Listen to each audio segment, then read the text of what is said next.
Imposter syndrome lives with all of us.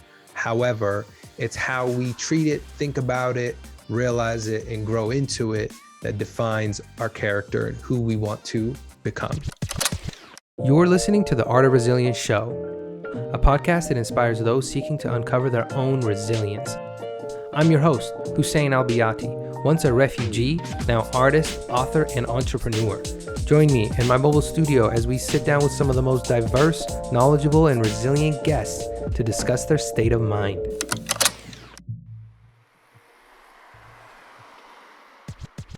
Yo, what's going on, my resilient people? Welcome back to another episode of Art of Resilience. I'm Hussein Al-Biati, and in this channel, my goal is to empower creatives, artists, and small business owners.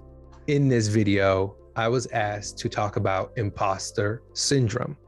Now, I know many of you have it. I know I have it. I know professionals who have it, and I know elites at celebrity level rock stars who have it as well. Imposter syndrome lives with all of us. However, it's how we treat it, think about it, realize it, and grow into it that defines our character and who we want to become. All right, so number one is discomfort. When I was just starting architecture school, after having failed 2 attempts to get into the program, I definitely felt a lot of imposter syndrome. And it was because the peers around me just seemed to have more experience, just seemed to have this kind of, I got this, more confidence. They were into it. They were involved. And, I just kind of looked around like, do I belong here? Do I fit here? And, I just didn't want to give up because it took me so long to get into the program. And so imposter syndrome started to creep in because I just felt like I wasn't as good as the peers around me. But that, however, is comparison. Comparison is a thief of joy, which also adds to feeling like an imposter. And so I kept telling myself that I did belong there and that if I worked hard enough, that I would improve my skills, improve. And after all, I wasn't there to prove to them. I was over there to prove to myself that I can go through this program and achieve the thing that I'm after. And so after a couple of days, I kept sort of retelling myself a story that, I started looking back at the things that I've overcome already, looking at my resilience, looking at the things that, how long it took me to get to where I am and, not being able to let this idea, come into my mind that would consume me and start negative self-talk. So I turned it around and started doing positive self-talk. Like, I am supposed to be here. This is exactly where I'm supposed to be. These are the people who are going to challenge me and are going to help me make whatever I'm working on better, improve my skills. And these are the things that I have to learn. And so, you got to ask yourself, like, when you're feeling that imposter syndrome, it's that, yeah, you may not know everything. However, are you willing to learn?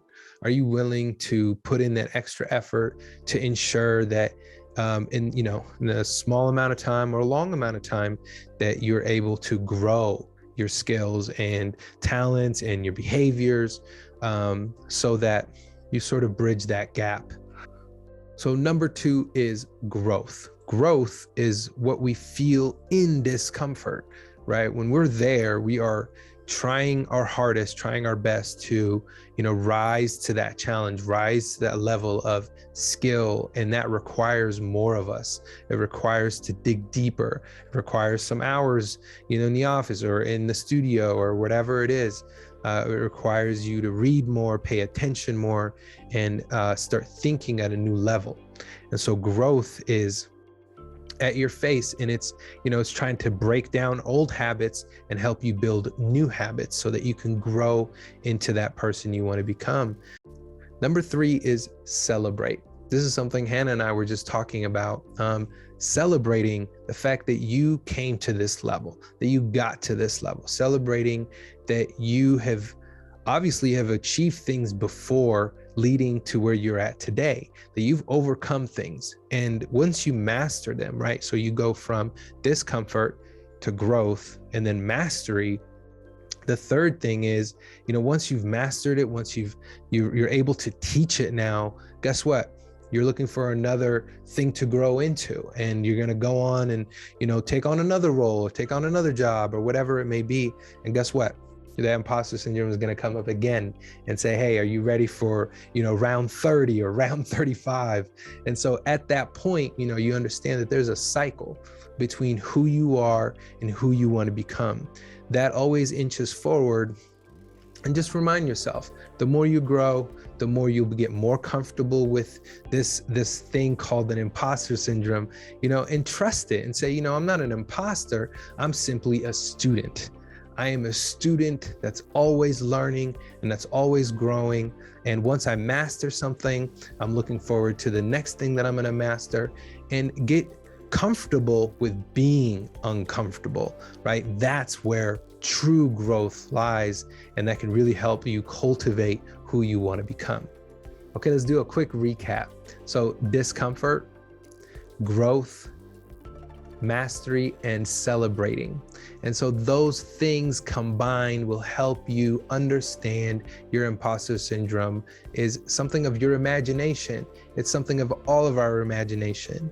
And so, something that Marcus Aurelius, he says something like, we suffer more in our imagination than we do our reality. So again, always tell yourself a positive story, a positive narrative about who you are becoming. Who you are becoming, you gotta sacrifice. And so being uncomfortable is a sacrifice you have to make.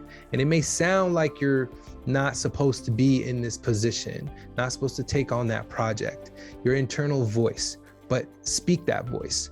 Tell someone, share with someone why you feel that way. And maybe they'll be able to help you overcome that by showing you your own light.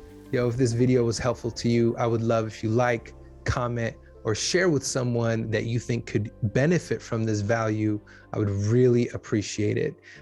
Definitely subscribe and hit that little bell next to the subscription button. I would really appreciate your help growing my channel. Other than that, take care. Peace.